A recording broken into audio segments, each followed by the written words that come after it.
Welcome to the Debrief, where we talk with the Washington Examiner's top journalists about the headlines they're covering this week and where the story is going next. I'm Sarah Westwood, and I'm here today with commentary editor Conn Carroll.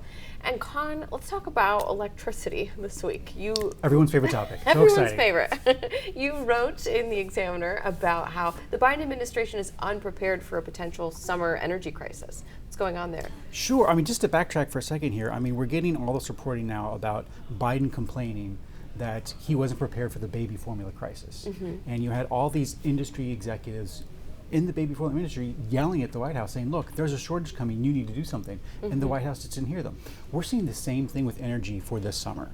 So you have the North American Electric Reliability Corporation, and this is a nonprofit that is contributed to by basically all the electrical grids in the United States. And they released a report last month saying that they expect rolling blackouts for up to 75% of American consumers this year.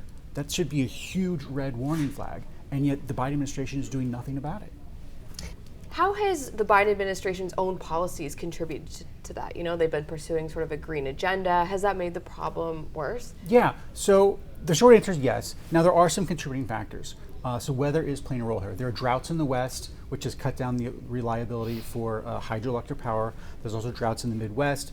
For a lot of these power plants, they need water from rivers to cool down the power plants. So that's playing a role. But what is playing the larger role is the decommissioning a lot of fossil fuel power plants, whether it's coal, natural gas, etc., that are coming offline because of harsh regulations and taxes on fossil fuels. And so you have Biden's FERC commissioner, the Federal Electrical Regulatory Commission. He's saying, look, we need to transition away from fossil fuels as fast as possible. And the possibility of rolling blackouts is no reason to slow down.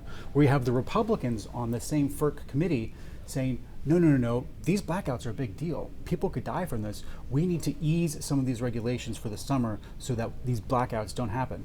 But the Democrats just don't seem to care. If they want to go, dam the blackouts full speed ahead.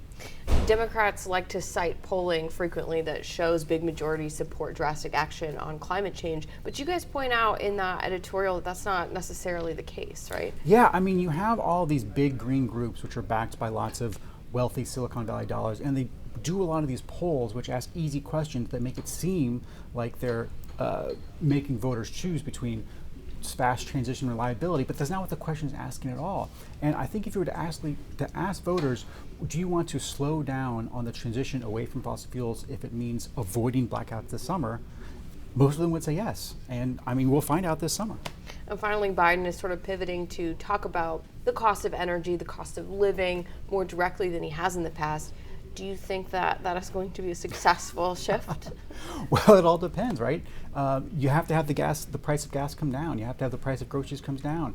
And if the price of natural gas is rising, the price of gas stays high, and you have rolling blackouts on top of that, it's just going to be a disaster for the administration because their rhetoric is not going to be matching what American people are seeing in front of their lives. Well, Conn, thank you so much for being here today. You can get more writing from Conn and the rest of the commentary team at washingtonexaminer.com.